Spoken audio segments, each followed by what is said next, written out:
verdade, sabe o que mais me chama a atenção? Que não é informação. A gente tem uma quantidade absurda de conteúdo. Que conteúdo é esse, né? Porque não necessariamente é um conteúdo que respeita a verdade daquela informação ou que respeite a informação. Isso é muito ruim, né? Porque a gente começa a lidar aí com narrativas que são criadas, que são fantasiosas, que são elaboradas, simplesmente, a gente está até conversando um pouquinho antes, né, para reafirmar o sistema de crenças de algumas pessoas.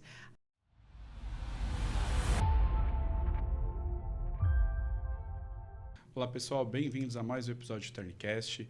Hoje especial com uma convidada que eu já sigo há um bom tempo nas redes sociais. É uma honra tê-la aqui hoje, né, Vitor? É isso aí, a gente sabe que a rotina dela é corrida, ela está em vários podcasts, tem um trabalho dela que é super sério. Tem mais de 2 milhões de seguidores, é isso, Leandro? Tá chegando 2 milhões. Caramba, gente. De inscritos no YouTube. A gente tá importante assim, receber uma convidada dessa? Pois é uma honra tê-la aqui. É uma honra. Então seja muito bem-vinda, Carla Albuquerque, Aê! jornalista, criminalista. Muito obrigado por aceitar nosso convite. Bem-vinda. A honra é minha de poder estar aqui com vocês, né, Leandro e Vitor. Assim, vamos aqui também dar toda a importância para o podcast de vocês. Vocês trabalham na área da educação, é uma área que eu entendo que precisa assim de bastante energia. Porque quando nós temos uma sociedade bem educada, a gente consegue mudar, inclusive, os números de segurança. Com certeza. E nosso propósito como educadores é justamente não aceitar muitas coisas que são corriqueiras e que a gente vê que dá para serem melhores. Só basta, né, ter aquele olhar um pouquinho mais aguçado e querer fazer a diferença, né? Eu sei que a gente anda muito na contramão de várias coisas, né, Vitor? Mas a gente é o nosso trabalho social, né? Nosso compromisso aqui com as pessoas que estão em casa é justamente trazer pessoas que tenham uma história, que tenham um conhecimento que vai te gerar informação, não só entretenimento, mas principalmente informação verídica, né? Porque hoje em dia a gente tem informação aí aos 4 ventos, mas assim, acho que excesso de informação, a gente não sabe se também a veracidade disso está fazendo com que as pessoas também fiquem meio que perdidas. Eu acredito em quê, afinal, né? O que é certo? Na verdade, sabe o que mais me chama a atenção? Que não é informação. A gente tem uma quantidade absurda de conteúdo. Que conteúdo é esse, né? Porque não necessariamente é um conteúdo que respeita a verdade daquela informação ou que respeite a informação. Isso é muito ruim, né? Porque a gente começa a lidar aí com narrativas que são criadas, que são fantasiosas, que são elaboradas, simplesmente, a gente está até conversando um pouquinho antes, né, para reafirmar o sistema de crenças de algumas pessoas. A gente lida com alguma coisa que é muito complicada e preocupante, que é a questão do algoritmo, né? A gente não tem uma transparência algorítmica, principalmente quando a gente está falando na questão de plataformas. Então, as pessoas vivem em bolhas, o algoritmo quer que você continue dentro dessa tua bolha, inclusive para poder te analisar, né? E aí o Vitor aqui, que é dessa área, né, mais da área da economia, da área da matemática, a gente vai falar sobre estatística, sobre dados, e o que o ser humano hoje entrega de mais valioso? A gente entrega todo dia, toda hora, algo que nós temos muito, muito valioso, que são os nossos dados. São os nossos dados de consumo de absolutamente tudo, de coisas boas e de coisas ruins. Então, esses dados, eles são coletados por essas plataformas, a gente não sabe o que elas fazem com esses dados, não existe essa transparência, porque nós estamos falando aí de empresas privadas, estamos falando de grandes big techs, e muitas vezes esses dados se voltam contra nós mesmos, né, em termos de informação, em termos de comportamento.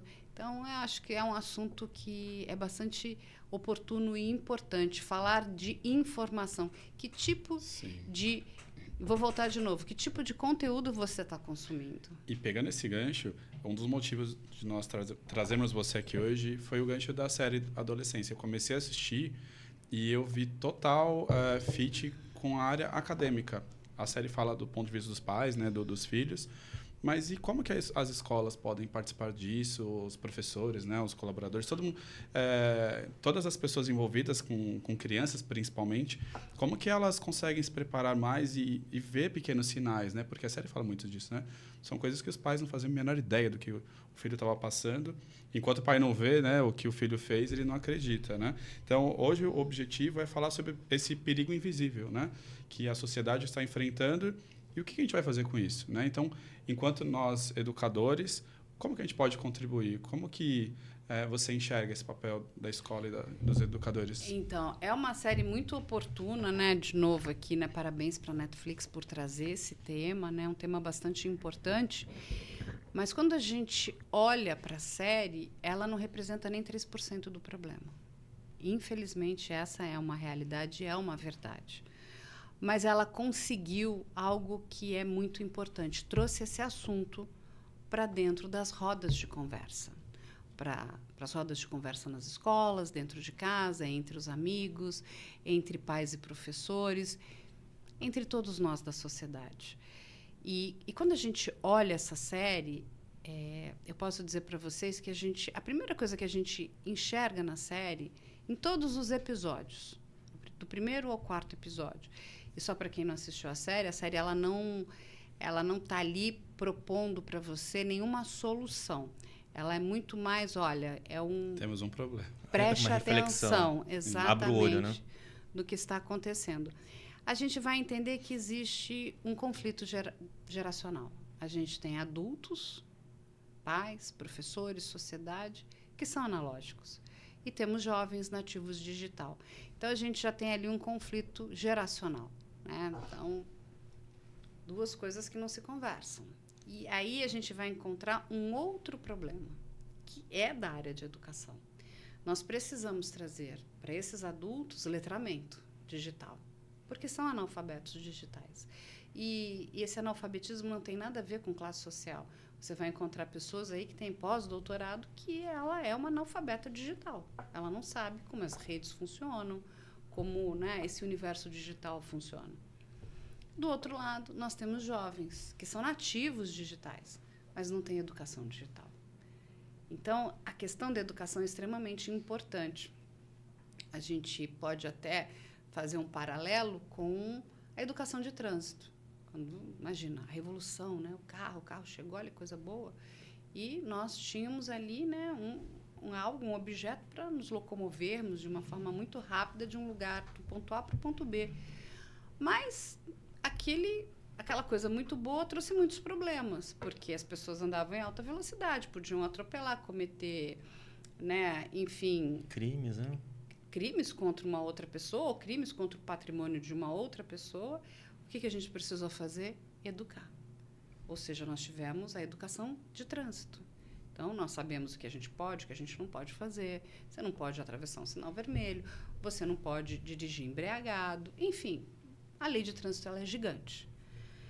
A gente precisa fazer a mesma coisa com os nossos jovens. Nós precisamos educar esses jovens em relação ao universo digital. Eles sabem mexer? Sim. Eles têm educação digital? Não. Não tem. Por isso que nós encontramos crimes tão graves. E aí, vamos trazer ali mais um componente que é muito importante, que são os assuntos tabus. Então, hoje, quando a gente vai, né, e eu tive a oportunidade de conversar com vários pais, né, de jovens, sejam eles agressores ou vítimas, também como conversei com muitas vítimas e muitos agressores, o que acontece? Muitos dos problemas que esses jovens estão vivendo são negligenciados pelos seus pais, pelas suas famílias. Porque hoje a gente não encontra mais aquela questão da escutativa. Como é que o adulto se comporta, né? E assim, vamos cortar aqui na carne, vamos tentar entender, né? Não adianta só apontar o dedo para o adolescente, né? Para esse jovem. A gente tem que entender qual é o nosso papel dentro dessa estrutura. Quando aquele jovem está te trazendo alguma coisa que o incomoda, que é problema para ele, que gera desconforto, ele está precisando falar. E hoje, o que acontece? Nós, né, Porque a gente já foi jovem também, nós já fomos adolescentes. Então, a gente já passou por muitas das coisas que esses jovens estão trazendo. O que a gente faz de errado? Primeiro erro. Isso é uma bobagem, isso não é nada. A gente vai desqualificar o problema daquele jovem. Só que para aquele jovem, aquele problema é gigante, é enorme, é assustador, aquilo gera ansiedade. E ele não consegue ver um espaço, porque nós estamos minimizando o problema daquele jovem. O que ele vai fazer se ele não tem espaço dentro de casa? Se ele não tem espaço no ambiente escolar, quando eu digo ambiente escolar, com os adultos aqui, ele vai procurar aonde? Muitas vezes nos piores lugares possíveis, porque ele precisa falar. Nós nos comunicamos, nós procuramos respostas, nós queremos respostas para as nossas dores, para as nossas aflições. Então, em casa ali, ninguém está valorizando o meu problema, porque acha que é uma bobagem. É uma bobagem para a gente, nós já passamos. E a gente sabe que vai dar certo, que eles vão superar tudo isso. Mas quando você, nesse momento dessa ebulição digital, você não presta atenção nesse jovem, que é muito diferente da época em que você foi jovem, você não tinha esse universo de plataformas, de lugares que são extremamente acolhedores e manipuladores, que eles vão pegar você. Ninguém quer você, eu quero. Uhum. E aí é que é maquiavélico, porque você vai jogar o teu jovem, o teu filho, no pior esgoto digital do mundo. Porque ele vai cair ali dentro, como ele sente que ele não tem espaço nem em casa e nem na escola, ele se fecha. No que ele se fechou, ele é uma presa fácil ali. E você imagina o sistema de manipulação, porque você está lidando com outros jovens que são extremamente manipuladores. E eles me trouxeram uma informação que é muito triste. Eles estão viciados em violência. Então, você imagina uma pessoa que tem um vício. E o vício em violência ele é muito mais prejudicial do que o vício em drogas. Então, ele está viciado naquilo. E você trouxe o outro. Então, você está dentro de um ambiente tóxico, muitas vezes extremista, altamente violento. Só que você tem quantos anos? 12, 13, 14 anos. Isso que mais impressionou, a idade. Impressiona, né? A quantidade de informação que esse jovem tem com tão pouca idade e o que ele pode fazer com essa informação, né? Aonde ele chega com essa informação. Ele não tem nem preparo psicológico para lidar com determinadas informações. E aí a gente está falando de violência em tempo real. Não é qualquer violência. Isso fique muito claro. Não é só violência, é violência do jogo, violência do filme. Não. É violência em tempo real. É ver alguém se machucando, é ver alguém se ferindo, é ver alguém sendo machucado. E só um parênteses para os pais que estão vendo, pessoas mais velhas. Ele deve, com certeza, pensar, mas eu não vejo isso no YouTube. Qual que é a plataforma ou as plataformas que isso acontece? Então, as plataformas preferidas desses grupos de jovens, uma delas é o Discord. E por que é o Discord, né? Então, vamos tentar entender o que é o Discord. O Discord, quando ele foi criado pelo Jason Citron, é uma empresa americana. Ele foi criado para o universo do gamer. E é muito interessante a arquitetura do Discord, porque ela tem uma arquitetura de áudio, né, e de imagem muito boa. E tem uma coisa que é mais interessante ainda. Como ela foi criada por gamer, cada pessoa que fosse jogar aquele jogo poderia estar em diferentes locais. O que quer dizer isso? Você pode estar no Rio, ele está na França e eu estar na Paraíba. E nós estarmos jogando o mesmo jogo com uma qualidade de áudio e vídeo fantástica. Olha que coisa, né? Maravilhosa, incrível, né? Maravilhosa. E aí ele tem um sistema que é de servidores. O servidor, para os pais entenderem, é como se fosse um prédio. Então, dentro desse prédio, eu posso ter, né, vários apartamentos. E cada apartamento seria para o jogo A, B, C e D. Durante a pandemia, né, o que aconteceu? Todos nós tivemos que migrar para o universo digital. Muitas escolas deram aula dentro das plataformas, inclusive do próprio Discord. Você montava lá, sei lá, turma do 8º ano, sei lá, 8º ano C. Aí você era o prédio, era o servidor. E aí você tinha aula de português, matemática, que eram as salas.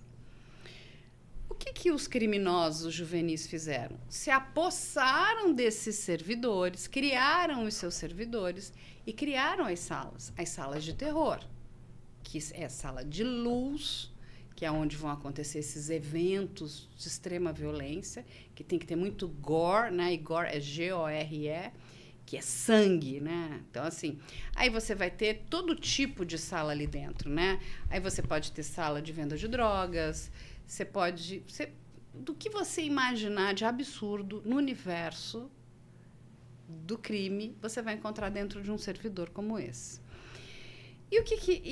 E muitas pessoas perguntam, mas como é que esses jovens vão parar dentro desses servidores?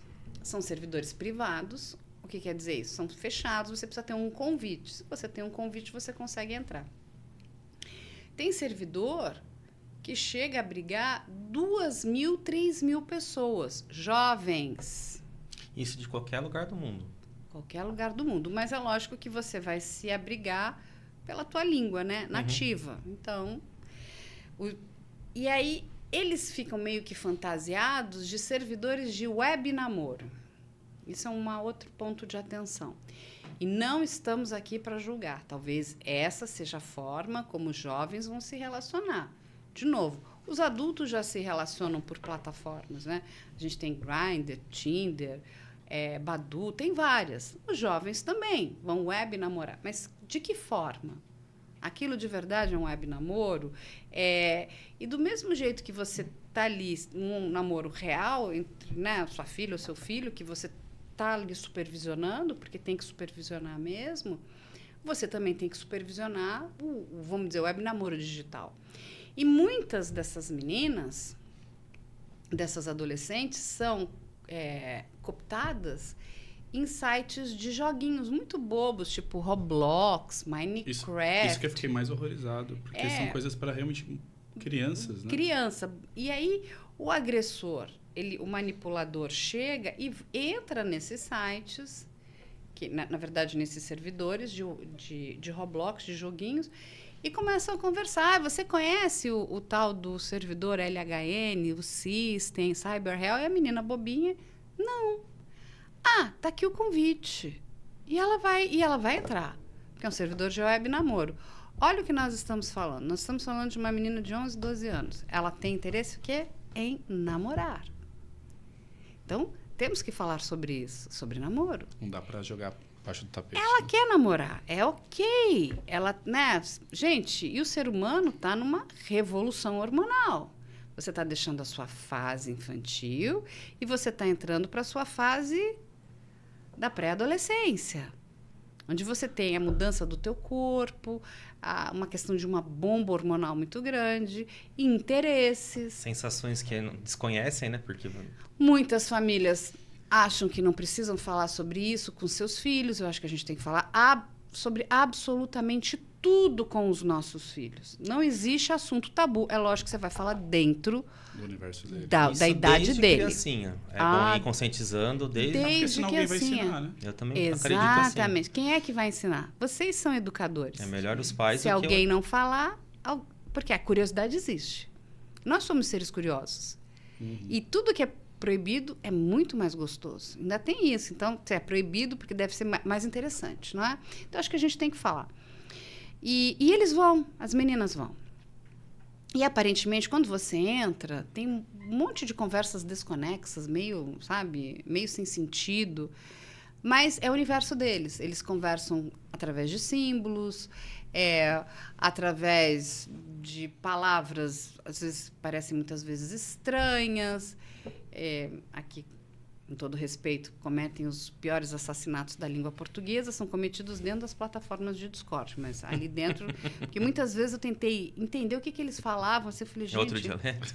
É outra língua? Outro dialeto. Não, você precisa... olha, que eu já estou trabalhando com isso há muito tempo. Tem coisas que eu não consigo entender o que eles escrevem. Assim, o que ele está querendo dizer aqui, né? Tem um problema... Tem questões muito sérias, mas é uma outra linguagem. Então, é como se você tivesse que aprender uma outra língua. Não é fácil, para nós não é fácil. E, principalmente, rapidamente eles vão perceber que nós estamos infiltrados ali também. Porque você não consegue escrever como eles escrevem. Você não consegue se comportar como eles se comportam. Uma hora, a gente vai deixar aquilo transparecer. Não tem jeito. Então, você consegue ficar ali. Muitas vezes eles não vão falar com você, porque nitidamente você vai chamar atenção e você vai ser expulso. Mas, muito bem, a menina entra. E como é que vai começar tudo isso? Que isso é muito interessante também. O ciclo de manipulação é igualzinho o ciclo da violência doméstica. É idêntico. Primeiro te abraça. Exatamente. Porque o agressor, ele não vai chegar te batendo. Se ele chegar te batendo, você fala, Deus me livre, tchau, né? Exatamente. É que nem a história do sapo. Você colocar ele na água quente, ele pula. Você tem que ir cozinhando o sapo. Uma hora que ele já está cozido. Ele já é tua presa fácil. Aí começam naquela, não, a gente está web namorando, como se eu tivesse né? web namorando com o Vitor aqui. Ai, somos web namorados. Bom, já que somos web namorados, então a gente precisa trocar coisas mais íntimas. E esses agressores são muito manipuladores. Eles são os reis da engenharia social. Não vamos menosprezar essas pessoas. E são mais velhos ou da mesma idade? Mais ou menos um pouco mais velho. Dentro dos servidores do Discord, dessas panelas, que eles se chamam paneleiros, a idade máxima é de 23 anos, vamos colocar assim. Mas, assim, o forte é 16, 17, 18 anos. Para os meninos, mesmo. Tem menores ainda, mas que estão sendo, né, trabalhados, radicalizados, mentorados. E aí começa aquela conversinha, né? Ah, então manda uma foto sua íntima. E a menina manda. Ela tira as fotozinhas, porque ela, né, tá encantada também com a mudança do corpinho dela. Ninguém está explicando para aquela menina que ela não deve fazer aquilo. Porque, gente, não manda foto íntima de jeito nenhum. Nem criança, nem adulto, nem ninguém. Uma coisa que você colocou na internet não tem volta. Você não sabe na mão de quem vai parar. Ai, não, mas ele é meu amigo, sei lá, meu namorado querido maravilhoso. Tá bom, e se o namoro acabar? Se não acabar em bons termos, não é? O que vai fazer com aquele monte de foto sua? Mas a menina vai mandar. E a coisa vai esquentando. E aí, no que esquentou, as fotos mais íntimas, que são os famosos nudes. A menina manda nudes. E no momento que mandou os nudes, vai começar um joguinho da manipulação. E o joguinho da manipulação é muito interessante, porque é assim, eu estou namorando ele aqui, mas você é meu amigo. Aí ele vai chegar e falar, Carla, você está conversando com o Leandro? Eu falei, não, Vitor, ele é só meu web amiguinho, né? Não, mas eu não acho isso legal, porque não pega bem com a galera aqui, que não sei o quê. Não, mas a gente é só amigo, juro, juro, juro. E muitas dessas meninas, quando me procuravam, elas diziam para mim, eles são hackers horríveis, porque eles têm todos os meus dados. Eu ficava olhando, falei, não que eles não tenham capacidade de estudar e de aprender. Mas eu achava aquela história de que são hackers horríveis conversa meio estranha. E até que você descobre que nessa conversa de manipulação e de engenharia social, aí ele chega e fala assim, tá bom, então prova que ele é só seu amigo, você não está tendo nada. E a vítima fala, mas que prova você quer? Aí ele fala, eu quero seus logins e senhas. E a vítima passa o login e senha. Olha outra coisa de educação digital. Login e senha, gente, é coisa que você não passa para ninguém. Ninguém. Você precisa proteger, né, as suas contas. A vítima passa, e aí, quando a vítima passa, a chavinha do web namoro, do queridão, muda. Porque aí o que ele vai fazer? Ele vai entrar dentro das contas da vítima, vai baixar todos os telefones da família, dos amigos, da escola, de tudo que ela tiver. E aí ele tem, olha só, ele tem foto íntima, ele tem os dados, ele tem... Já conhece a história da pessoa, né? Porque ele se envolveu. Ele tem tudo que ele precisa. E aí ela é o alvo perfeito. Ela é jovem, fragilizada, porque, né? Tá ali, entregue, tá apaixonada no web namoro. Fala o seguinte, o negócio agora é o seguinte, muda a chavinha do bom moço pro agressor. Então é o seguinte, você tem um animal em casa? Tem um gatinho. Então você vai machucar teu gato. você vai matar seu gato, você vai furar seu gato. A quantidade de animais mortos que eu vi dentro dessas salas do Discord, das salas de luz, é assim... Meu Deus. Eu perdi a conta. É assim, é tristíssimo que eles... É tristíssimo que eles fazem com os animais. Eles degolam um animal numa call ao vivo. Seguram. Eu já vi porquinho da Índia sendo colocado dentro de micro-ondas, filhote de gato sendo congelado. Teve um que pegou um filhote de papagaio e colocou no ânus. Outro jogou uma arara viva dentro de uma churrasqueira. Meu Deus. Assim, cachorro, gato, tudo que vocês podem imaginar de bizarro com animal é pedido. E só um parênteses, só para os pais que estão nos assistindo, se eles têm ideia de que isso acontece na casa deles, ou que eles consigam conceber que isso seja possível, porque parece que é tão distante, né? E aí, mas pode ser o filho. Mas o que é muito triste? Porque se a vítima não fizer, porque muitas pessoas, mas quem a vítima faz? Porque eles vão começar a ameaçar essa vítima. Se você não fizer o que eu estou mandando, eles chamam de explanar, né? Que é como se fosse vazar as fotos para toda a tua escola. Você imagina uma menina de 12 anos tendo seus nudes vazados na escola? Ela entra em desespero. Aí fala, mas por que não fala com a mãe? Tá ali, ela não conseguiu ter um diálogo com a mãe com uma coisa muito menor. Como é que ela vai contar para a mãe que ela está enfiada nesse buraco? É muito triste, é desesperador. O que eu vi de menina chorando em desespero... Para um adulto já não é fácil. E aí é por isso que muitos deles acabam até cometendo suicídio? Sim. Porque chega numa fase tão... Porque aí a gente tem que entender o seguinte. Existe a escala dos crimes. E quando a gente está falando do agressor, o agressor também ele vai caminhar numa escala de maturidade criminal. A gente precisa falar muito sobre isso, sobre a escala de maturidade criminal. Porque quando você não é parado, você vai evoluindo. Ninguém vai cometer um crime, a não ser tipo um homicídio, assim, sem ter cometido outros crimes antes. A não ser que seja porque você está com a sua vida em risco. Então, sei lá, alguém te ameaçou, você conseguiu, né, se desvencilhar, pegou a arma do criminoso e acabou matando o criminoso. Mas aí você está ali lutando pela sua vida. Ninguém vai chegar e cometer como primeiro crime um homicídio. Essa pessoa cometeu outros crimes antes. Ah, mas a polícia foi o primeiro crime que a polícia descobriu. Primeiro crime que a polícia descobriu. Quais são os outros crimes que ele já cometeu? E um criminoso ou uma criminosa, ele evolui. É uma questão de evolução. A questão não foi parado. Então, ele vai evoluindo. Isso vai acontecer com os jovens também. Então, eles vão nessa escalada de evolução. Como eles começam? Eles começam com extremismo. O extremismo, gente, precisa ser combatido com todas as nossas forças. Falo isso sempre. Porque é aqui que vai começar tudo. E assim, é uma questão muito disfuncional. Então, eles não acreditam, muitos jovens não acreditam que o Holocausto existiu. Olha que absurdo. Muitos não acreditam. E por aí vai, né? São as coisas mais bizarras. Eles têm verdadeiro desprezo pelas minorias. Então, os grupos LGBTQIA+, são muito atacados. Eles são misóginos.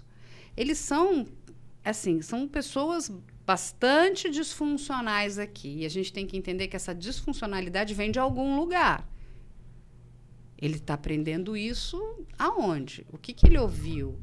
Como é que ele entende? Isso vem de... Não é? Ele está recebendo essa informação.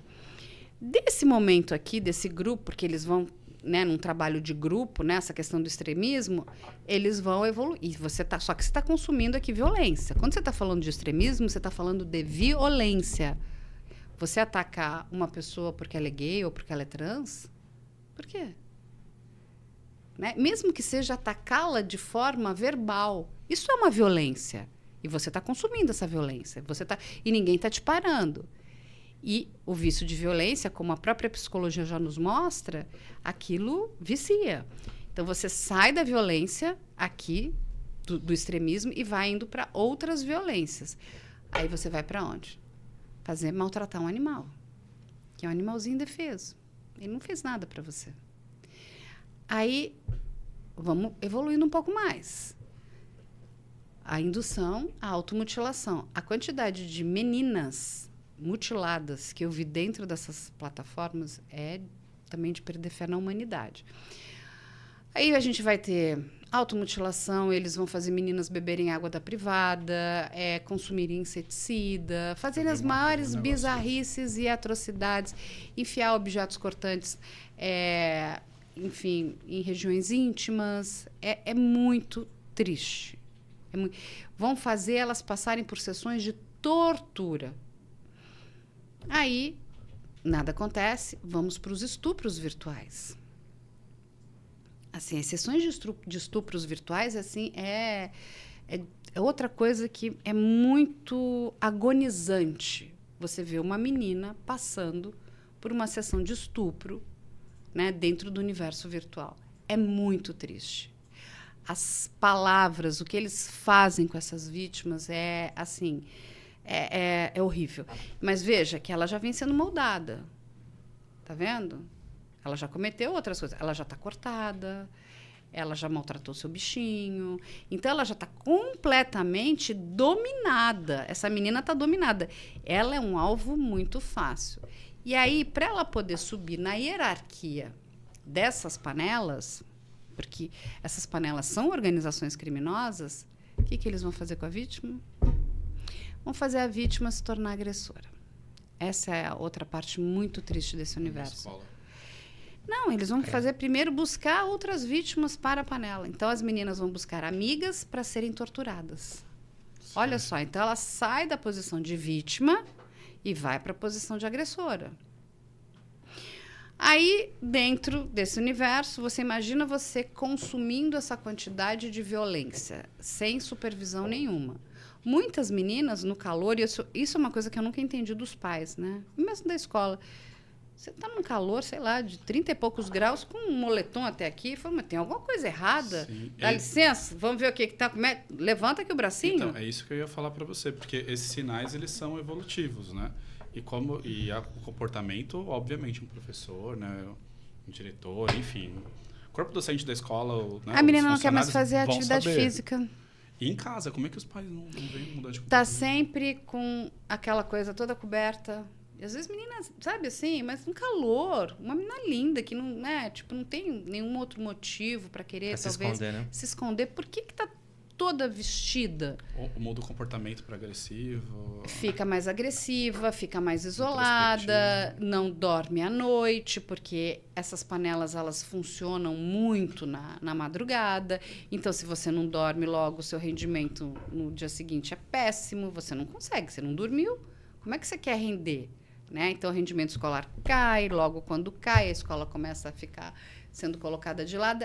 É um ciclo super vicioso. E assim, só um parênteses. Aí, às vezes, a escola, os professores são culpados pelo rendimento do aluno, que não é bom. Né? E aí ele não vai render. Aí o que você vai fazer? Você vai dar nota para o aluno? Por isso que a gente sempre defende, né? Eu, quando dou aula, eu sempre defendo a união. Escola, né? Corpo docente e pais. Às vezes o pai não consegue ir na reunião que é marcada pelo colégio, está tudo bem, porque a gente sabe do compromisso, mas procure em outro momento, a escola está aberta, precisa ter esse contato, saber da boca do professor, da boca do coordenador, e não só o que é alimentado pelo filho. Né? Por que o aluno não está querendo se integrar, não participa mais das atividades, está sempre cansado e exausto, está disperso. Tudo isso são características, são red flags que precisam ser, porque nós somos seres... que gostamos de nos integrar, que gostamos de nos comunicar, sabe? De ter comunicação, tempo, né? Somos o mundo está tão corrido e as pessoas, os pais, é tudo tão imediato que os pais acabam não tendo esse olhar para o filho e falar, não, acho que meu filho está precisando da minha atenção. E não por maldade, é pela correria que ele se entrega, né? Exatamente. Aí, quando a gente vai indo nessa escalada dessa evolução, tanto do lado da vítima, né, que está nessa extrema vulnerabilidade, como do agressor, quando a gente para pensar, olha a quantidade de violência que a gente está falando. Muitas pessoas não aguentam. O que elas vão tentar? O autoextermínio. Porque aí já perdeu o vínculo familiar, perdeu o vínculo com a escola, está consumindo uma quantidade absurda, bizarra de violência. Muitos rapazes estão consumindo uma quantidade bizarra de pornografia, e não é qualquer pornografia, pornografia é nível hard. E eu tenho aqui uma cabeça bastante aberta. Já é difícil, por exemplo, para um adulto ver aquela pornografia, você imagina para um adolescente, uma criança que não entende o que é aquilo. O que é aquilo, né? Com extrema violência. Aí, muitos que, né, vão tentar, né, essa questão do autoextermínio, e outros vão ser induzidos, porque eles querem. Né? Porque eles querem ver mais e mais e mais. E aí, eles vão partir por um outro nível de violência que, para mim, é muito terrível. Porque eles vão começar a praticar tentativas de homicídio. Como? Eles vão atacar moradores de rua, pessoas na mais extrema vulnerabilidade. Porque eles querem se aperfeiçoar. A quantidade de ataques a moradores de rua dentro de panelas do Discord é absurda, gente. Com faca, com coquetel molotov. Eles urinam em moradores de rua. Eles fazem coisas horríveis com essas pessoas que, assim... Primeiro, que essas pessoas são invisibilizadas. A nossa sociedade simplesmente ignora essas pessoas. Então, assim, eles sabem que ninguém vai procurar por elas. Então, eles são alvos muito fáceis. Exatamente. E vai caminhar para onde? O que começou aqui com o extremismo. O que eles querem? O gol deles na curva deles é fazer um ataque a uma escola. Aí, para eles, aquilo é o luz perfeito, né? Eles querem atacar uma escola, porque eles querem que o nome deles saia de dentro das panelas, dos horrores, dos crimes que eles cometem nessas panelas para a grande mídia. Eles querem chocar a sociedade. E, enfim, a gente, quando teve, infelizmente, o ataque à escola de Sapopemba, aquilo foi muito, muito triste. A gente já sabia que algo tinha dado errado. E aí tem um outro red flag bem importante para a escola e para os professores. Quando a gente viu aquele menino, né, de 17 anos, que comete aquele crime horrível contra a Giovana, e ali, que fique muito claro, ele não foi bullying. Apesar dele sofrer muito bullying na escola, toda a arquitetura do crime foi combinada dentro de um servidor do Discord, de uma panela do Discord chamada The Kiss, Puro Massacre. E este menino, porque a gente via a figura de um menino, ele era uma menina trans. O que aconteceu que fez esse menino abrir mão, né, do gênero, da orientação dele, de menina trans, e voltar para o gênero biológico dele, menino. Ela tinha o cabelinho de 2 cores, era tipo rosa e azul, uma coisa meio arlequina, compridinho aqui assim. E quando a gente viu o ataque, ele estava ali no gênero biológico dele, de menino, cabelo cortado, vestindo como menino.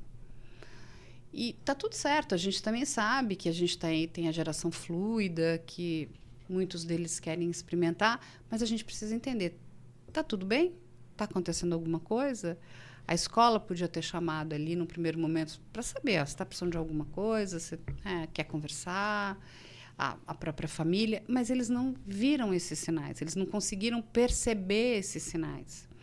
E aí, só para explicar essa história de Sapopemba, este menino, que era uma menina trans, ela queria ser uma TikToker famosa. Ela queria ser famosa, ela queria... Olha só, de novo, a gente volta para as plataformas. Queria ter fama, porque ela ia ser... Sabe? Porque eles, no passado, os meninos queriam ser jogador de futebol, as meninas queriam ser modelo, né? Hoje é ser influenciador, né? Ou seja, TikToker, Instagramer, YouTuber, whatever it is, né? E aí, o que acontece? Só que ela não consegue o projeto de se tornar uma TikToker famosa. Ela chega, arruma briga na praça, ali numa pracinha da Liberdade, ela filmava as brigas, colocava as brigas para tentar ver se engajava. Aí ela teve a brilhante ideia de imitar a MC Pipoquinha. Ela só piora, né? Praticava sexo explícito em plena Avenida Liberdade. Fazia os vídeos e comercializava a própria pornografia infantil. Para quê? Para conseguir algum dinheiro para participar de festas, para poder ir em festas. Mas não engajava, nada engajava, ela não conseguia. E vai chegar em agosto de 2023 e ela vai desistir do TikTok. E ela vai para onde? No esgoto, no Discord. E ela vai parar dentro dessa panela. Só que aí é o seguinte, né? Falei para vocês, não. Menina trans não rola. Não, trans não dá. Ah, não, então eu sou um menino gay. Não, gay também não. A gente não aceita nem trans, nem gay, nem mulher, não gosta, a gente não gosta de mulher. E ele vai aceitar voltar para o gênero biológico dele, de menino. De novo para ser aceito. Olha aí, de novo, tudo para ser aceito. E eles vão prometer para ele: você quer ser famoso? A gente vai deixar você bem famoso. E como a fama virá através do quê? De um ataque à escola. Ele vai contar que o pai dele tem uma arma em casa, que ele sabe onde está, ele vai falar sobre a escola, ele vai tirar fotos da escola, eles vão fazer um plano de ataque. Tudo isso está dentro da panela. Muito bem arquitetado, né? Tudo muito bem arquitetado. E ele vai escrever. Ele escreve: eu até sofro bullying, mas as últimas pessoas que eu mataria são aquelas que me fazem bullying, até porque eu sou invisível. Eu quero ter na minha mão o momento que alguém vai viver ou morrer.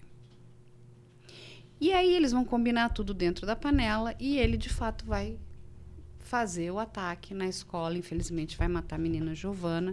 Mas a gente tem que abrir um outro parênteses aqui muito importante, que ele foi radicalizado e foi mentorado. Tinham 10 pessoas mentorando esse rapaz. Uma delas, de 17 anos, estava no Porto, em Portugal. É um português.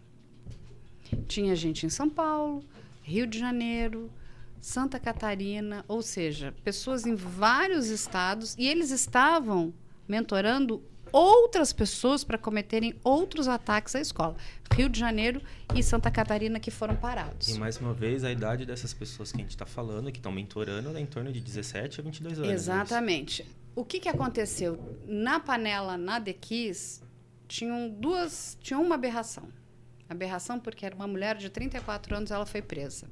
Uma Shanner, dogoleira, que namorava um menino de 15. A gente só piora. E ela estava na mentoração desse ataque. Quando a gente fala Shanner, dogoleira, uma das Shans mais famosas é o Dogola Shan. Por isso que ela é uma dogoleira. Ela fazia parte do Dogola Shan. E o Dogola Shan é a Shan responsável pelo ataque da escola de Suzano. Os 2 criadores foram condenados. Um é foragido, que é o Emerson, o outro cumpre pena, pegou 41 anos, se não me engano, na Penitenciária Federal de Mato Grosso do Sul. Ou seja, olha, pegou por extremismo. Foi a primeira pessoa condenada por extremismo no Brasil. Ela estava dentro de uma panela com um monte de criança. Crianças todas disfuncionais. A outra menina que estava sendo mentorada para fazer um massacre numa escola no Rio de Janeiro tinha 13 anos de idade. Se correspondia, inclusive, com um ex-guerrilheiro mexicano que era adepto a práticas satanistas. Meu Deus. Você imagina uma criança de 13 anos lidando com assuntos tão complicados. E o pai em casa... Aí, assim, sem saber de nada. Para vocês entenderem o tamanho do problema. Sim. O menino foi apreendido, hoje está na Fundação Casa, vai ficar ali pelo tempo, né, da internação, que é de 3 anos, mas vale a gente deixar um parênteses aberto aqui também. O Champinha, o famoso Champinha, foi preso com 17. Até hoje ele não saiu, ele tem 36.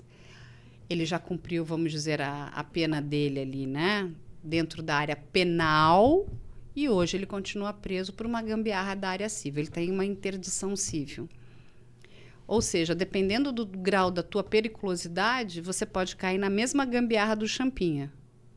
Nunca mais sair. E o que mais nos preocupa é que esse jovem, ele entra na Fundação Casa, meio que ele foi usado, né, por essas pessoas. E lá dentro ele acaba fazendo intensivão e quando ele sai, ele já sai uma pessoa completamente transformada. Não é mais um ingênuo, não é mais uma pessoa que foi usada, e sim uma pessoa que ele pode arquitetar e sabe-se Deus onde chegar. Ele vai perder os melhores anos da adolescência dele. Já está perdendo, né? Então, assim, quando você olha para tudo isso, e isso tudo é muito triste, onde eles querem chegar. Chega revoltado, muitas vezes, né? Então, tudo começa no extremismo, vai terminar no ataque em escola, com vários crimes aqui misturados, tudo dentro de uma plataforma de comunicação que deixa muito claro aqui para todo mundo.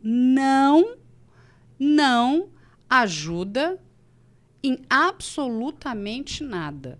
Assim, não ajuda a autoridade policial. A gente está falando de uma plataforma ali bilionária. Eu sempre digo, eu quero que eles sejam trilhardários, não tem problema nenhum com dinheiro. Mas não é possível que você não vai investir na segurança do teu usuário, principalmente quando a gente está falando de crianças. Eles respondem as coisas mais absurdas. Não, nós não vemos crimes. Eu falei, oi? Você imagina, quando esse ataque da escola de Sapopemba, eu entrevistei o pai e a mãe da Giovana, a coisa para mim mais triste, tem sangue na mão desse menor, mas tem sangue na mão dessa plataforma. Porque a plataforma poderia ter avisado. Eu digo, se eu tivesse recebido aquele drive, eu fui a pessoa que recebeu o drive com as informações e repassei para a autoridade policial. Eu falei, gente, eu teria ido parar lá na porta da escola. Não, sabe, fazer uma louca aqui gritando, mas eu teria, sabe, você cria uma confusão para parar um ataque, né? Mas não fizeram nada.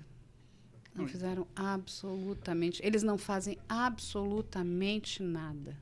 E o mais bizarro é que cada vez mais crianças são adeptas e uma coisa que eu vi na série que a gente conversou nos bastidores, falou, não é nem 3% do que acontece na realidade, como você está explicando. Entende?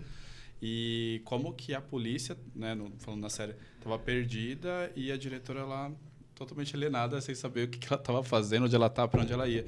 E o policial foi aprender com o filho como interpretar os dados da internet. Então, eu acho que a gente está nesse momento também de tentar entender os sinais, mas quais são, não só da mudança de comportamento, mas, por exemplo, nas redes sociais dos filhos, né? Com certeza tem alguns... Mas sabe o que acontece? Algum norte. A gente, até divido com vocês, peço para o pessoal, né, da nossa produção depois mandar, a gente até montou um glossário. Muitos dos sinais que aparecem na série são coisas que não acontecem, não são sinais usados no Brasil. O Brasil usa outros sinais. Então, por exemplo, SMT é se mata. Então, as pessoas estão lá. O pai olha e fala, o que é SMT? Não sabe. Então, é para você se matar. Ou seja, está dizendo que é para você cometer o autoextermínio. Então, assim, você tem que aprender uma nova linguagem.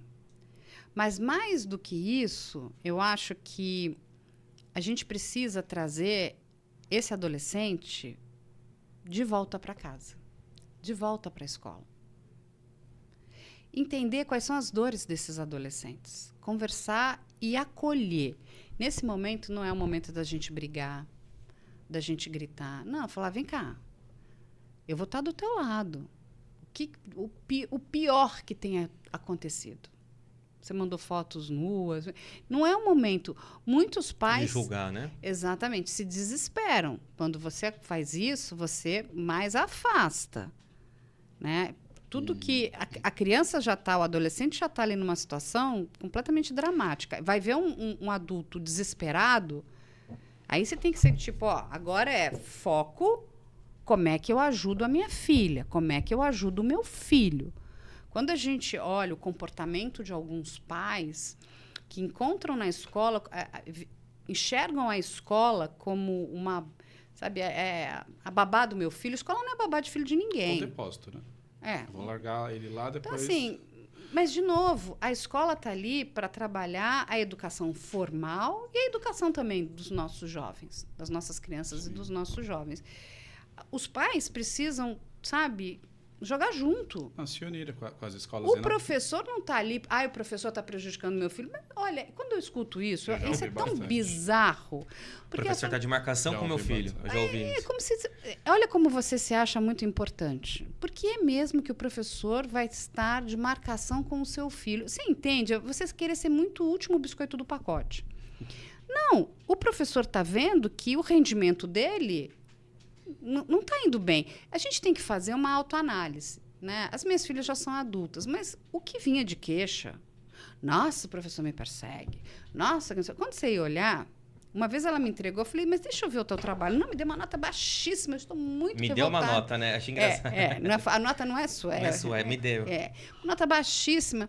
Quando eu olhei, eu falei, nossa, mas o professor foi muito bom. Ela me olhou e falou, como? Eu teria te dado 0. Por que me dá do 0? Eu falei, gente, isso aqui é um lixo. Primeiro que essa letra eu não estou conseguindo entender o que você escreveu. Um garrancho, está tudo amassado. Isso é um trabalho porco, nojento, entendeu? Mas assim, ela me olhou assim, nossa, mas mãe, você é muito dura. Eu falei, não é questão de muito dura. Já que você vai fazer, vamos fazer o melhor, não é? Porque você não está fazendo para o professor, você está fazendo para você. Então, eu falei exatamente isso. Essa nota é reflexo seu. Isso que está te incomodando, porque é um espelho. Isso aqui não tá bom. Aí você vai ler, eu falei, cara, isso aqui não tem cré com lé, né? Eu não tô conseguindo entender o que você quer dizer nesse trabalho. E aí é um choque, assim, porque é sentar e falar, ó, gente, isso aqui tá ruim. Aí os pais se apavoram. Não, vou ter que pagar outro ano pro meu filho. Falou, amiga, seguinte, a escola tá ali para ajudar o seu filho a evoluir. Não é só passar de ano. O que adulto que ele vai ser? Um adulto medíocre, gente. A escola quer que o seu filho se torne um adulto de excelência, de qualidade, naquilo que ele puder ser de melhor. Eu não estou falando que ele vai ser Einstein, que ele vai ser nada disso, mas ele quer tirar o que o seu filho tem de melhor. Preparar para a vida, né? A gente vai encontrar professores que não são bons? Lógico que vai, mas isso é uma minoria, gente. Isso não é uma maioria. Ninguém sai da sua casa porque eu tenho em mente que eu quero prejudicar alunos. Sim. A minha meta é prejudicar alunos. Por quê? Porque eu quero. Se você chegar pega lá, sei lá, uma turma de 30 alunos, 20 foram mal, a gente tem um problema ali. 20 alunos irem mal, tem algum problema. Agora, sei lá, dos 30, 5 foram mal, é porque o resto foi bem, é porque então o professor está indo, né? Ele conseguiu passar o objetivo, mensagem, né? Que é passar a informação. Agora, eu várias vezes fui na escola, minha filha mais nova, essa professora não gosta de mim. Chegava lá, porque é o papel do pai. Não ia lá porque ela estava se queixando, eu ia lá para entender o porquê que ela não estava conseguindo evoluir ou dar o melhor dela. E muitas vezes as respostas eram surpreendentes do professor, porque quando você, pai, vai de coração aberto, fala, ó, o que está acontecendo aqui com ela, né? Ela não está conseguindo, né, absorver o conhecimento. E uma das professoras falou assim, a sua filha é brilhante. Sabe qual é o problema da sua filha? É que às vezes ela se desinteressa. E a gente precisa buscar nela a questão do interesse. Então, ela falou, vamos tentar fazer juntas aqui um trabalho com ela de explicar isso para ela, né?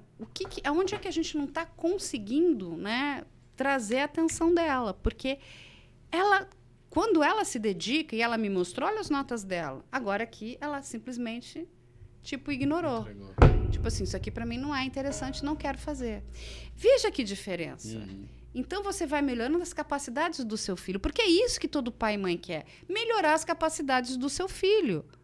Então, não é só passar de ano, sim, não é só uma nota. E nota, de novo, aqui, vocês são professores, sabem muito bem, ela não quer dizer muita coisa também, né? Porque aquele dia você pode ter passado mal, tá com uma dor de cabeça, tá com uma preocupação. Você pode ser brilhante. Você irá mal. Mas a gente teve episódio, né, Vitor? Uma vez, final de semestre, que uma mãe foi, né? A gente estava junto na mesma sala. De sala de 30, acho que 5 pais foram, sempre, os mesmos, o resto nunca iam.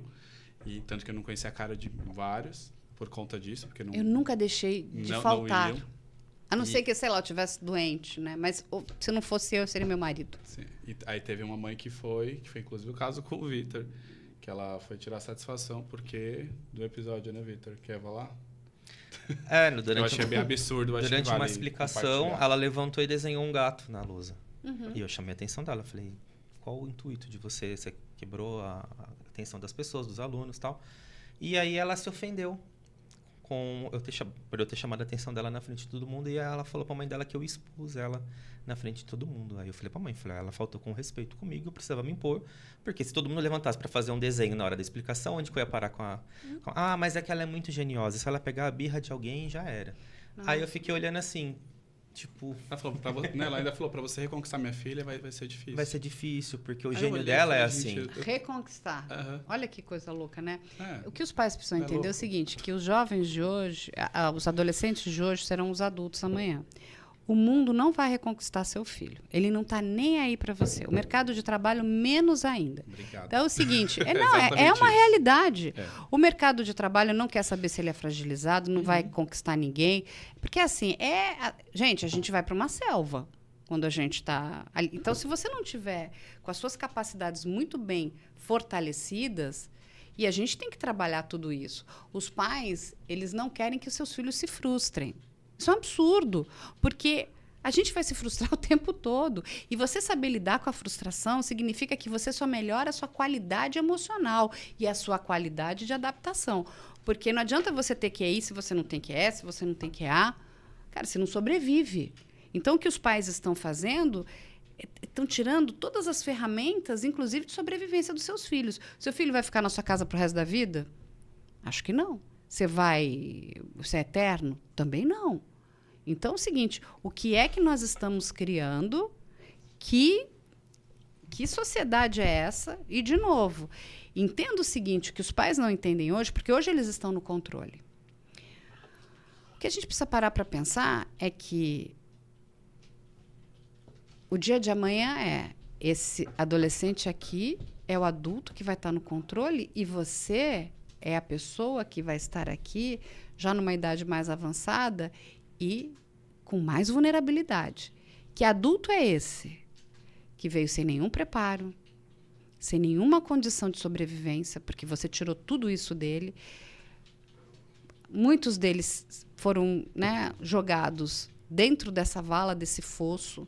São pessoas que foram expostas a violências absurdas, que adultos que a gente vai ter, que sociedade é essa, e esta sociedade é a sociedade que vai, quando você mais vai precisar dele, você vai estar aqui em extrema vulnerabilidade e essa pessoa não vai ter capacidade nenhuma, inclusive de te ajudar. Então, assim, é ninguém parar para pensar, opa, e lá na frente, como é que é isso? E assim, a gente levanta essa bola já faz bastante tempo, e a gente não conseguiu transmitir isso nem internamente, né, para escolas, enfim, para corpo docente. Outros professores não compravam a ideia. A gente falou, gente, a gente está preparando o quê para a sociedade? Não é só a pessoa passar, né? Nós, como empresários, a gente contrata pessoas também. Então, a gente está na nossa maior preocupação é que os jovens de hoje vão ser os médicos de amanhã, os advogados de amanhã, e como que chega, os psicólogos de amanhã. Chega no mercado de trabalho. Como é que a gente está formando essas pessoas? Eu digo que a gente está lidando com pessoas que são de cristal. Cristal, se você bate com um pouquinho mais de força, ela quebra. A gente precisa de pessoas fortes. Porque o mercado de trabalho está cada vez mais competitivo, mais difícil. Cada vez mais pressão, né, nas empresas. Mais pressão, as pessoas... E assim, não estou dizendo que as pessoas têm que viver sob pressão, mas elas, inclusive, se elas não tiverem os mecanismos importantes e suficientes para saber que elas estão em situações, inclusive, de risco, até para sair dali, né? Tipo, não, eu quero, né, preservar minha saúde mental. Sim. Senão ela vai ser, de novo, fisgada, ela vai ser vítima do mesmo processo que ela viveu ali na adolescência, agora aqui na fase adulta. Muitas dessas mulheres adultas, muitas dessas meninas aqui que sofreram esse tipo de violência, elas, se não forem tratadas, serão vítimas de violência doméstica. Elas conhecem, hoje, a questão do sexo ligado à violência. Isso tudo é muito sério. A gente está criando um problema muito grande. E só vamos resolver, gente, da seguinte forma, através da educação. Eu não consigo imaginar uma outra forma. Diálogo aberto, acolhimento, educação. Falar, filho, você vai se frustrar. Acredita na mãe, tá tudo certo. Mas a mamãe tá aqui com você. Eu vou segurar na tua mão e a gente vai sair do outro lado. O pai é a mesma coisa. Cara, a nota não foi boa, mas a nota é sua. A nota é reflexo do que está acontecendo com você. Aonde você está com dificuldade? Não está conseguindo entender, não gosta da matéria, está disperso. Qual é o problema? E não adianta, cada vez que você vai dando matéria, e você, aqui a gente está aqui com o Vitor, que é da área de exatas, se você pegar essa área, se você não aprendeu... Não tem jeito, filho. Você não vai conseguir fazer um cálculo complexo lá na frente, mas não faz mesmo. É muito curioso, Carla, que você está falando assim, o perfil dos pais que tem esse comportamento que você está falando, de pegar na mão, de ir numa reunião, você percebe que os filhos não são os que dão trabalho. Os que dão trabalho realmente é aquele pai que fala, esse professor está de marcação comigo, eu quero mudar ele de escola, porque não quero mais essa escola, que o professor já não gosta dele. Então, assim, ele sempre vai buscando fugas para fazer com que esse filho não enfrente, né, de cara o problema. E às vezes o filho está acostumado com isso porque os pais vêm incentivando ele. Não, é o professor que não gosta, é a escola que pegou birra, é o aluninho, o amiguinho que influenciou você, você não é assim, foi o aluninho que fez você fazer isso. Então, assim, esse tipo de comportamento que às vezes para o pai, que é excesso de zelo, que ele não quer quebrar, né, frustrar o filho, né, não quer que o cristal se quebre e tudo mais, ele não está se dando conta que ele está fazendo com que o filho fique preso numa bolha. E essa bolha está sendo criada por ele e ele não vai estar ali a vida toda do lado do filho para proteger de tudo e de todos. Esse aluno vai virar um profissional, ele vai vir para o mercado de trabalho, ele vai ter que enfrentar a vida. Vai ter que se relacionar com outras pessoas. Outras pessoas, trabalhar em equipe. E aí, como é que nós vamos trabalhar? Não vai, né? Porque ele vai estar sempre protegido pelo papai e pela mamãe? Não. Sabe outra coisa muito louca que eu ouvi de uma ex-aluna, né, numa faculdade muito boa, e também passou por esse processo, né, de o cristal, né, não pode quebrar.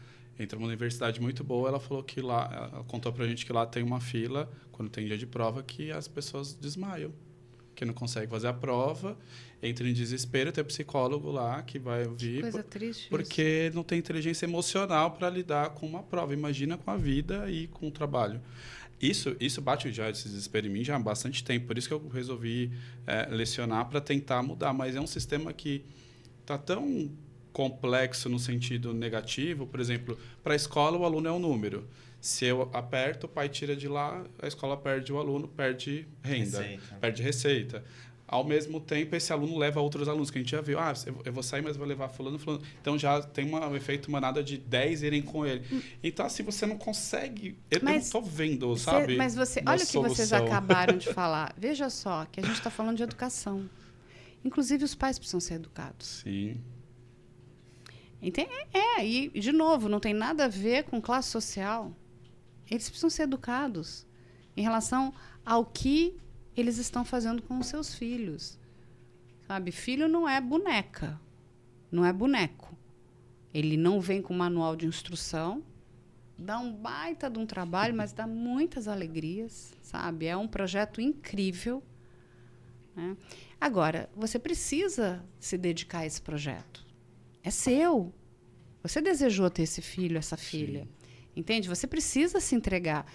Eu tenho pouco tempo. Não interessa. Não, a gente não está falando de quantidade, mas de qualidade.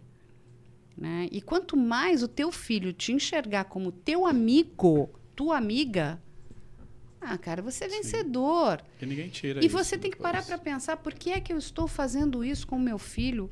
Sabe, são questões íntimas da pessoa.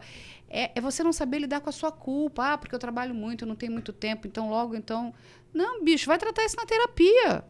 Vai fazer terapia, porque a melhor coisa que você vai fazer pro teu filho é fazer terapia. Dizer o não é super importante. É, assim, salva vidas. Não, não pode. E é interessante porque você está falando da parte criminal do que acontece nessa ponta, que é fruto de uma ponta que está desprotegida, que são os pais cuidando dos filhos. Então, parece um um cenário meio longe, né?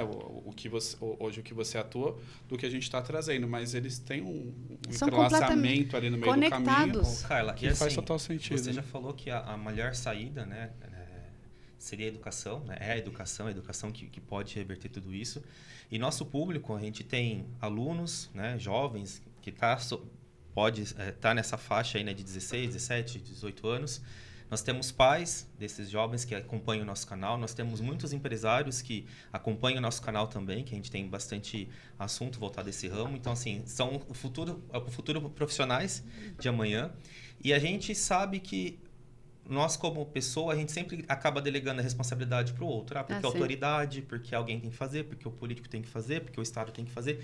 Mas, assim, um dever de casa nosso, né? Seja aluno, seja professor, seja pai, seja empresário, como que a gente consegue mudar, ou pelo menos dar um primeiro passo diante desse problema, dependendo assim exclusivamente de mim? Como que eu posso dar esse primeiro passo para tentar mudar essa situação que a gente está passando Primeiro, hoje? você entendendo que você é parte do problema. Não existe... eu estou trazendo aqui para vocês várias histórias. As minhas filhas estão criadas, são adultas. Eu podia simplesmente virar as costas para tudo isso. Não podia? Podia. Uhum. O meu trabalho de jornalismo, eu faço ele de forma, assim, bastante competência. Mas eu vou cruzar os braços? Eu sou parte, de novo, eu vou ser aquela idosa amanhã. Eu vou precisar desses jovens que vão se tornar adultos. Eu sou parte de todo esse contexto. Vamos olhar assim, até de forma bastante egoísta. Então, eu sou parte. Mas, independente disso, existe uma questão de empatia. Como é que eu viro as costas para uma vítima? E quando a gente fala do próprio agressor, ele também foi vítima. Foi vítima de algo assim muito bem engendrado, inclusive, desculpa, pais e mães, de alguma coisa que deu errado dentro daquela casa que fez esse agressor ir parar dentro desse universo tão sombrio. Em que momento que nós perdemos, que foi perdido esse adolescente, essa criança, e que ela escapou para cá? Então, é entender o seguinte, a gente tem que agora, todo mundo, independente se você tem diretamente ou não um filho, que está dentro dessa situação, porque você pode dizer assim, não, mas o meu filho é incrível, maravilhoso, não me dá trabalho, é um adolescente exemplar. Olha que, você tirou aí um bilhete de loteria. E daí? Porque seu filho é exemplar, você não vai ajudar? Eu conheço milhares de pessoas, gente, vou contar aqui para vocês, que têm filhos exemplares e estão ajudando. De todas as formas que elas podem, tá? De todas as formas. A quantidade de profissionais hoje que têm ajudado a entender, a pensar esse problema que é gravíssimo é muito grande. Então, assim, a gente precisa parar e falar o que eu tenho que fazer. Na minha área como comunicadora, tenho dado voz ao problema, tenho ajudado, a esses jovens, esses adolescentes. E a última coisa que a gente quer, de verdade, é que uma pessoa vá parar no sistema prisional. A gente, lógico, avisa. Tem algumas pessoas que alguma coisa deu muito errado. Mas a gente alerta, fala, olha, sai, para, porque a coisa está chegando ali muito perto e, infelizmente, você vai dar um dissabor para o teu pai e para tua mãe. Você vai parar no sistema prisional. Não é bom, não. Não acho que é uma brincadeira. Não é uma brincadeira. São alertados. Eu converso com vários, um monte. Vem pedir ajuda. Quando é o pedido honesto, a gente está ali ajudando. Mas a gente tem que mergulhar. Não é meu, não é seu, não é dele, é de todos nós. Essa questão é de todos nós. E nós precisamos, gente, de verdade, como sociedade aqui, o que a gente pode fazer de forma bastante coletiva é pedir melhorias, inclusive, na nossa legislação, no que diz respeito à regulação dessas plataformas. Porque não é possível que elas vão continuar operando desrespeitando todas as nossas leis. Nós não estamos falando em liberdade de expressão, nós estamos falando de crimes gravíssimos. Elas não fazem nada. A Europa já impôs leis muito mais pesadas. Sabe o que elas fizeram? Aceitaram. Aqui fica aquela conversa desculpa, idiota, dizendo nós vamos embora, mas eu quero ver se vai embora. Eu juro, eu gostaria de ver se vai embora. Mas vai embora coisa nenhuma. A gente está falando, o Brasil é um mercado gigantesco. Eles recebem de forma gratuita aquilo que a gente tem de mais nobre, que são os nossos dados de consumo. De tudo, inclusive de violência. Mas não vai. Mas olha, eu dou minha cara tapa. Sabe quanto é que eles pagam para você? 0. Você é aquele ratinho de laboratório da melhor qualidade. O que eles fazem com essas informações? Não sabemos. Não existe transparência algorítmica, não existe nada. Então, a gente tem um problema muito forte. A gente tem isso aqui, que não colabora. A gente precisa parar e fazer o nosso legislador pensar, porque não somos adultos. Nós, se você sofrer um ataque, você ou eu, a gente é adulto, a gente vai ter mais ferramentas para lidar com isso. Nós estamos falando de crianças e adolescentes que não sabem lidar com isso. E não recebem nenhum tipo de proteção. Nenhum. Ah, mas tem o estatuto... e vou te falar, a gente tem o Estatuto da Criança e do Adolescente que não é respeitado. O nosso Código Penal não é respeitado. A LGPD não é respeitada. Piorou, né? Exatamente. Aí a gente pode usar até o Código do Consumidor, que também não é respeitado. A única coisa que eles respeitam é o Marco Civil da Internet, que diz que eles não precisam se responsabilizar. Está errado. É só dinheiro. Aqui eu vou pegar. Tudo é só dinheiro? E, de novo, não é possível que seja só dinheiro. Nós estamos falando de vidas humanas. Nós estamos falando de crimes gravíssimos, de pessoas muito vulneráveis. Crianças e adolescentes são vulneráveis. Vítimas ou agressores. Moradores de rua são vulneráveis. Um animalzinho de estimação tem coisa mais vulnerável. O cachorrinho, você chama, ele vem. Ele vem para ser morto. Absurdo. Entende? E assim, esse consumo de violência, de pornografia, sabe, é desesperançoso. Eu muitas vezes parei assim, né? Tive muito medo, assim, será que eu vou me dessensibilizar, né? Porque a gente acaba lidando com, né, muita denúncia, muita... E eu digo, graças a Deus que não. E o que me prova que eu não me dessensibilizei é, mesmo não precisando, e eu não preciso, eu não consigo virar as costas para esse problema. Então, eu tô lá, eu jogo junto.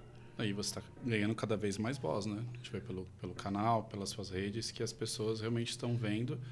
E espero que... Né, e a gente precisa, cresça, todo mundo tem que ter voz. Vocês... E haja melhorias, né? Essa parte nossa educacional, é missão minha mesmo, do Vitor, de tentar fazer alguma mudança. Mas a gente, né, um grãozinho assim, perto de um... E de novo, Leandro e Vitor... De um universo aí que... Eu tenho que dizer, se eu contra. cheguei aonde eu cheguei, também é graças aos meus professores. Eu lembro com carinho da minha professora da primeira série. Entende? Os nossos professores, eles são importantíssimos. Você não valorizar, um pai e uma mãe que não valoriza os professores dos seus filhos, não pode ser só dinheiro, não pode ser só mercadoria. Sim. A gente precisa repensar muitas coisas, mas também digo uma coisa aqui para vocês. A estrutura escolar também precisa ser repensada. Não dá só para ter educação formal, a gente precisa trazer todo esse universo para dentro da questão escolar. Isso é sério, isso é urgente. Se isso não for feito, a gente vai ter problemas gravíssimos lá na frente. Sim. A gente precisa ensinar os nossos alunos sobre empatia, sobre ética. Também. Exatamente. Quando a gente fala de empatia, a gente fala de sofrimento. E quando a gente se deparava, né, Vitor, com alguns alunos que tratavam com psicólogo, eles queriam fugir, né? E os pais acatavam. Então, assim, não tinha uma defesa de olhar para dentro, né? A gente vive numa sociedade onde as pessoas querem levantar algumas bandeiras para poder lacrar ou para poder, enfim, poder chamar atenção e esquece o foco principal, que é esse, que é lutar contra a criminalidade. É lutar contra essa... Independente se é do A, se é do B, se é do C, se é do E, mas a gente precisa se unir ao invés de ficar nessa guerra de um lado do outro atacando e perdendo o foco, que é combater realmente isso. A grande ilusão dos pais, né? Porque graças a Deus eu tive infância, então eu corria, jogava bola Também. Na rua. Oh, delícia. Mais. E agora, não, eu quero mudar num condomínio ou numa casa, enfim, não quero que meu filho saia, porque ele tá dentro do meu quarto, lá no quarto dele, trancado, ele tá seguro. Ele não me incomoda. Não, ele tá inseguro. Na cabeça do pai, por ele estar naquele quarto trancado, o meu filho tá aqui, ele tá seguro. Ele não tá se dando conta da ferramenta que ele tem na mão, que não é só um receptor, não é só um receptor de informação. É uma via de mão dupla. É diferente de você ter uma televisão ligada, onde você assistia os canais da nossa época, com fitas, enfim. Hoje não. Hoje você tem um mecanismo ali que a mensagem vai e volta, e a gente não sabe o que é que está sendo trocado, né? E é onde acaba acontecendo, infelizmente, algum desses casos debaixo do teto dos pais, né? O pai assistindo novela, a mãe assistindo novela, o pai assistindo jornal, enfim, jogo, e o filho ali do lado sofrendo uma tortura debaixo do nariz dele e ele não tá vendo. E é muito triste ver esses pais depois, o desespero desses pais. A culpa que eles devem carregar, né? É muito doloroso. É que chega um estágio que não tem mais volta a algumas coisas, né? Por exemplo, uma aluna que sinalizou para mim que estava realmente querendo cometer suicídio e eu fui ver, né? Ela estava dopada para ir para a escola, então tomar um remédio para estar acordada e tomar um remédio para dormir com 16 anos. Vai durar quanto tempo uma pessoa dessa? A gente precisa, sabe assim, quando você tem que dar... Para! Então, tipo, todo mundo presta atenção e gente... A gente está conversando aqui, mas é um discurso todo muito louco, porque quando alguns pais se voltam contra professores, contra a escola, isso não é, gente, isso não é inteligente. Não, a gente precisa jogar junto. E temos que entender, né, o fracasso, a frustração, o dessabor, o desapontamento. Precisamos saber lidar com os nossos jovens, com a curiosidade. Não adianta você dizer não, pura e simplesmente. O não, ele é importante, mas mais do que dizer não é explicar o não.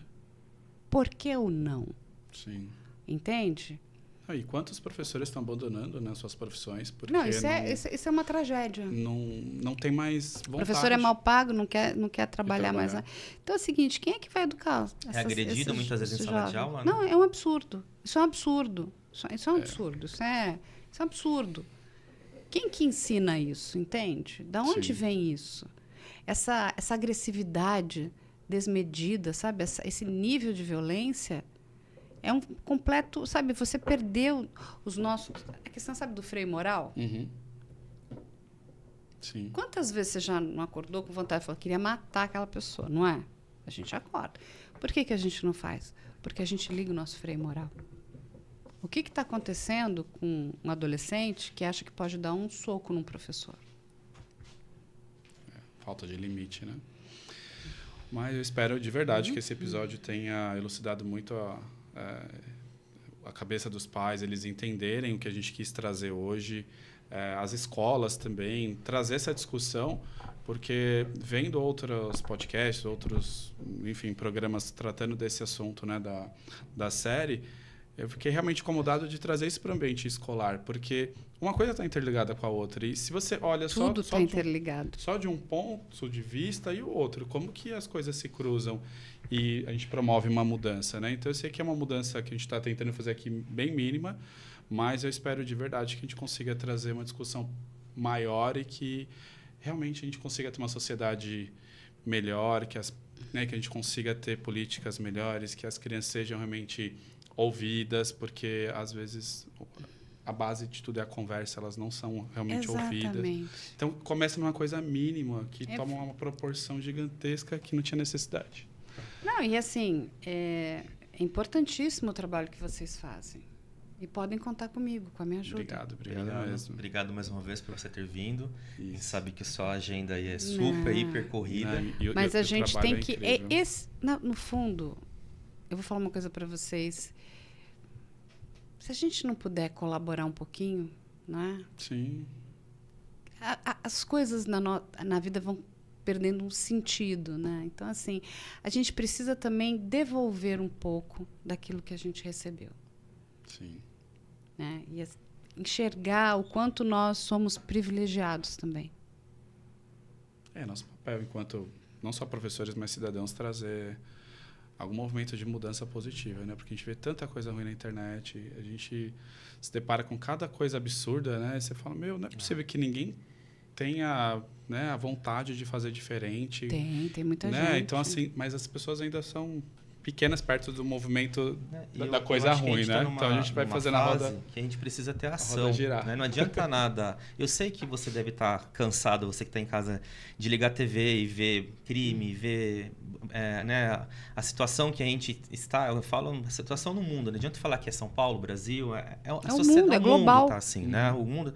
E a gente precisa se posicionar. Não adianta nada eu terceirizar, como a gente costuma falar, né? Terceirizar o problema, terceirizar o BO. Não, cada um de nós, a gente consegue dar um passo em direção ao mundo que a gente quer construir, né? A Carla deixou bem claro aqui, né? Ela já não precisava estar passando por todo esse trabalho, né? E se ela está fazendo isso, é claro que ela tem a empatia com o próximo, né? Ela tem um trabalho com a sociedade e com certeza você deve ter alguém perto da sua casa, ou você é pai, ou você é tio, ou você tem amigos, você tem alguém, né, que está incluído nesse contexto. Né? Claro que a gente não está falando aqui que exatamente o seu filho está envolvido com esse pessoal, mas é mais um alerta, né, com o que seu filho faz com o celular, o que seu filho está fazendo, quem são os amigos do seu filho, você tem um diálogo com seu filho, você dá atenção para o seu filho, é mais essa puxada assim né, um chacoalhão, né, abrir os olhos, né, porque hoje pode ser alguma coisa que ainda dá para ser convertida, simples. Amanhã a gente já não pode dizer o mesmo, né? Eu acho o seguinte, para os pais, né, que estão assistindo hoje. Vai lá e dá aquele abraço apertado no seu filho. Talvez é disso que ele está precisando, na sua filha.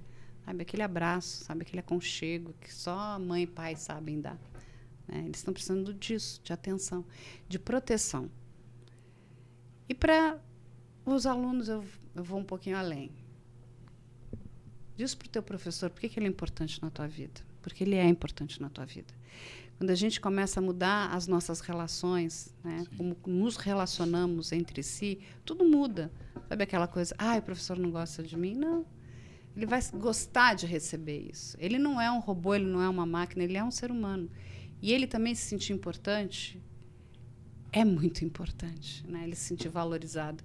Então, eu sempre digo, se você planta o bem, você colhe o bem. É isso que você vai receber.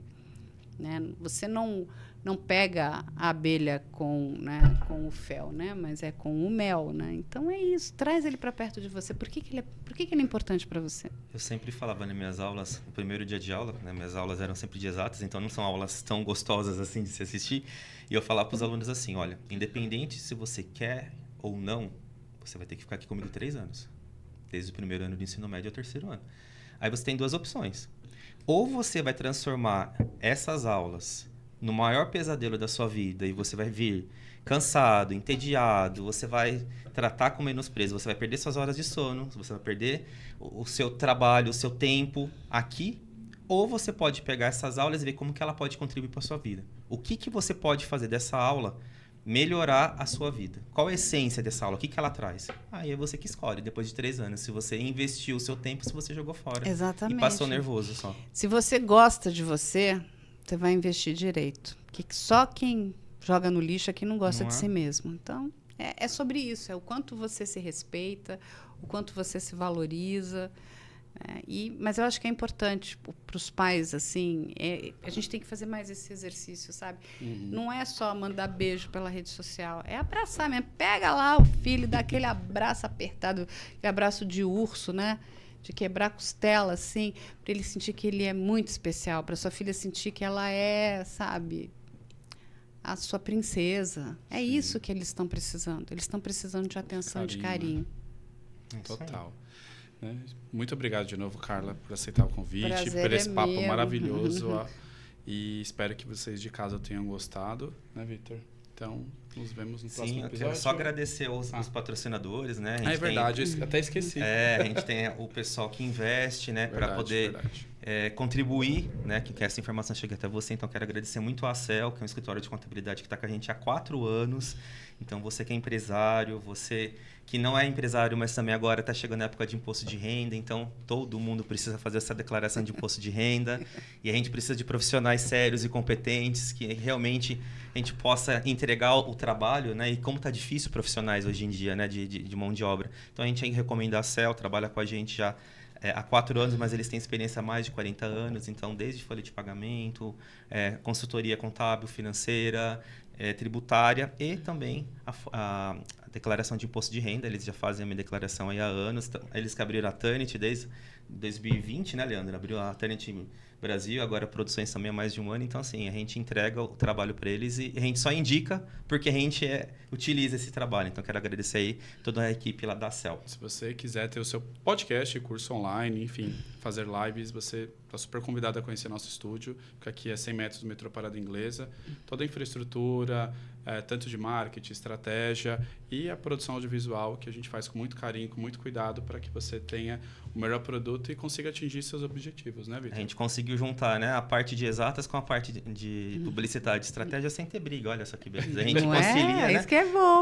Unir as forças. Então, unir as forças para um bem maior, né? Que é isso que é o principal. Isso aí. Então, escaneie o QR Code que aparece na sua tela ou entre em contato com 977323801, que a gente vai ter um prazer enorme aí de atendê-los. É isso aí. Então, agora sim, muito obrigado novamente e nos vemos no próximo episódio. Tchau, tchau. Tchau, tchau. Tchau, pessoal.